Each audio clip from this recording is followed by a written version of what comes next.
And I think in this movement of national conservatism, what we need more than inspiration is we need wisdom. And there was a wisdom in what Richard Nixon said approximately 40, 50 years ago. He said, and I quote, "The professors are the enemy." Are we paying attention? Not only is the Vice President of the United States calling professors the enemy, but he's quoting one of the most corrupt and shameful presidents in history while doing it. It's because the best way to fool people into buying all that snake oil that MAGA has to sell is to make information, education, and knowledge bad words. Who pays the tariffs? The Chinese government pays the tariff. No, they don't. Yes, they do. How you doing? Hey. I'm an importer and exporter for 20 years. When a product comes into the U.S., there's something called a tariff sheet. Okay. I, as the buyer of that product, follow U.S. law and pay the tariff. I'm an American citizen, an American taxpayer. I pay that tariff to the U.S. government, and that increase in the cost, I then sell to you for a higher price because I've got to cover that tariff. Then what about? There is then no. What do you say? Our tariffs are higher when they go overseas as opposed to theirs coming here. Tariffs are never a zero-sum game. Tariffs are a tool. For example, you might say, you want to sell us your beans. Yeah. We are going to give you a low tariff if you buy our corn. But the cost of the tariff is ultimately always borne by the consumer. Don't you think at the end of the day there may be more competition within the market of the U.S. government? And you're confusing the question. This is not a question of competition. The point we're discussing is who bears the cost of the tariff. Okay. I couldn't tell you if it's good policy for the U.S. government to tax beans and for the Chinese government to tariff corn. But what I can absolutely assure you is that a product that comes into the U.S. is paid for by a U.S. company, and the increased cost of that is borne by all of us. I am an importer and exporter. I do it for a living. Okay. Then what's the alternative? If at one point in our country's history was tariffs that paid for our economy? Tariffs don't pay for your economy. But they did. We didn't have income taxes before. That was before we had municipal infrastructure. Correct. My understanding is that the tariff is lopsided to benefit other countries as opposed to ours. The suggestion is just to bring it up to make it equal. That's why you have free trade agreements, right? But it doesn't mean that even within the free trade agreement, there are not tariffs. If there's one thing you should take away from this extended conversation is that you are always paying the tariff. You know what? I'm not educated in that. Fair enough. And that's the magic word, educated.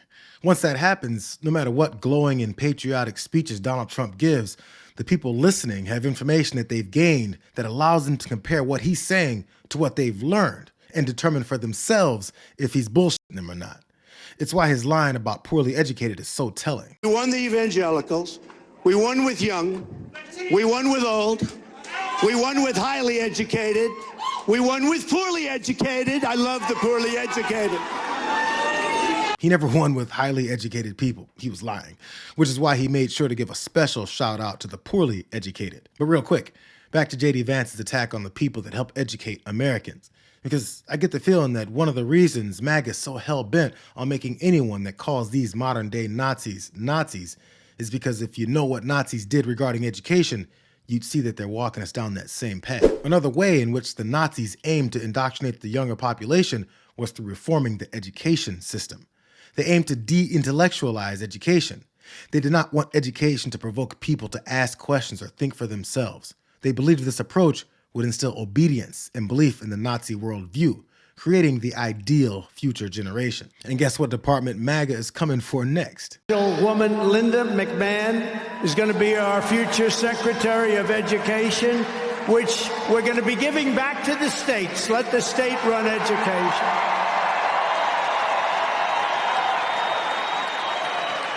I said to Linda, Linda, I'm making you the Secretary of Education, but if you do a great job, you will put yourself out of a job because you're going to be sending it back to the states, and she's fantastic. Linda McMahon is a billionaire and has zero interest in using taxpayer money that she and the rest of Trump's billionaire cabinet are eyeing for their own bank accounts at the expense of regular Americans.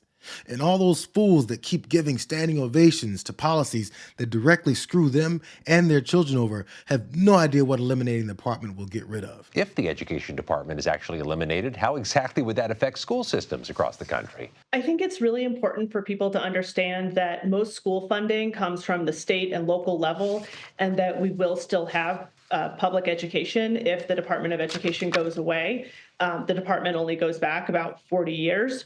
At the same time, the U.S. Department of Education provides a lot of important functions. They provide billions of dollars in funding to high poverty schools. They provide guidance around civil rights enforcement and how to best serve children with disabilities. And they provide a lot of higher ed functions as well, for example, running the financial aid system.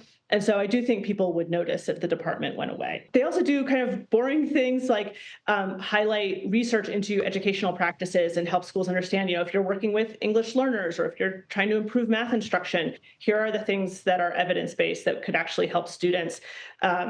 And so some of those functions are potentially in danger. Now, we've seen the stories of MAGA voters posting weepy videos once they come to the realization that Trump's perceived trolling or jokes about fascism that they supported are turning into policy that destroys their lives. After their thunderous applause, we'll see them wonder why they're losing teaching jobs, why their child with special needs and IEPs is no longer supported, and how their chances at continuing their education at higher levels get much harder to achieve. They won't remember that they were duped with a constant barrage of division and targeted hatred for education. Americans have been horrified to see students and faculty at Harvard and other once respected universities expressing support for the savages and jihadists who attacked Israel. We spend more money on higher education than any other country, and yet they're turning our students into communists and terrorists and sympathizers of many, many different dimensions. We can't let this happen. It's time to offer something dramatically different. He literally called education communist before introducing a MAGA-developed educational path that's given to citizens so that their information is exactly what the authoritarian regime approves of. Again, sounds a lot like the Nazi leader that our vice president once compared Donald Trump to. The Nazis also placed great emphasis on who the teachers were. Under the restoration of the Professional Civil Service Act of 7th of April 1933, just 3 months after Hitler became chancellor, all Jewish teachers and teachers with undesirable political beliefs, such as communists, were dismissed. This act also made membership of the Nazi Party compulsory for all teachers. The National Socialist Teachers League, created in 1929, became responsible for the control and education of teachers following the Nazi rise to power. All teachers were required to attend a 1-month compulsory Nazi training course, which emphasized Nazi ideology and the importance of advocating the regime's ideas. In universities, all Jewish professors were dismissed. This had a large impact, as these professors made up 12% of all German professors. This group also comprised 25% of Germany's Nobel Prize winners. But because he sold them on the promise of a kind of supremacy over some minority group, ranging from black and brown folks to trans folks to the disabled, his supporters will cheer it on, thinking it'll never reach their doorstep. But after only a week in office, some have already seen MAGA come knocking to take away their rights and their money, all because they bought into the upside-down fascist idea that education is the enemy of the people. I guess it wasn't about the price of eggs after all.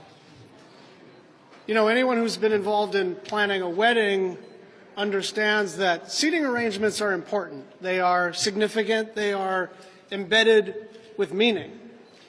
And where you put people on the inaugural stage is a strict definition of where you think they rank. And so it wasn't a trivial thing that the wealthiest people to ever walk this planet, who control our communications platforms, were seated in front of the cabinet itself, which, by the way, has a few billionaires and 100 millionaires, but not as wealthy as the people in front, with proximity to power. And that's the point we have to underscore today, which is it was never about reducing the price you pay at the pump. It was never about reducing the price you pay for your mortgage or your rent or your insurance or your grocery bills. It was always about cutting Medicare, Medicaid, the Affordable Care Act, Social Security, public education, in order to pay for the largest tax cut in human history. That's what this is. They are ripping you off.